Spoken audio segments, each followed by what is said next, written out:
এই ডাক্তার করা ঘটনা আমরা উৎসবের আবহে আমরা নিজেদেরকে শান্ত সংযত রেখে আমরা মানুষকে গন্ডগোল করে পুলিশের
কোন জায়গায় পৌঁছে গেছে যে আজকে যখন আমরা এই নবদ্বীপে রাজপূর্ণিমায় ঘুরছি, দুটো গাড়ি আমাদের একটু পিছনে পড়ে যাওয়ার জন্য তারা ঘোরানোর সময় বাস স্ট্যান্ডে ঢুকেছিল, সেখানে পর্যন্ত আমাদের গাড়ি ভাঙচুর করা হয়েছে।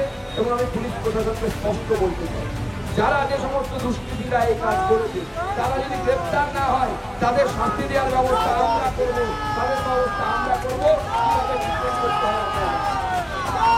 সেখানে সংগ্রাম করে বলে একটা ছেলে ছিল, তার নাম আমরা শুনেছি, একজনের মাথা ফাটিয়ে দিয়েছে তারা। আমি স্পষ্ট বলছি, যদি পুলিশ ব্যবস্থা না নেয়, দুজনের মাথা ফাটিয়েছে, আমাদের সশোধর চুন্নির মাথা ফাটিয়েছে, আর একজনের কারো মনে মাথা ফাটিয়েছে।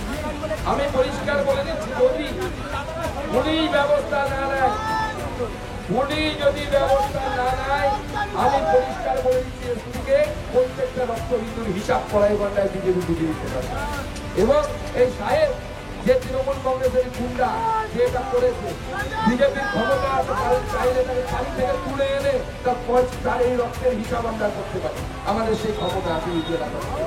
তাই পরিষ্কার বলে দিচ্ছি, পুলিশ যদি ব্যবস্থা না নেয়, বিজেপি তার নিজের মতো ব্যবস্থা নেবে, সেই দিনের জন্য তৈরি হয়ে থাকুন। এইটুকু বলে আমি আমার বক্তব্য এখানে শেষ করছি। বন্দে মাতরম, ভারত মাতা কি জয়।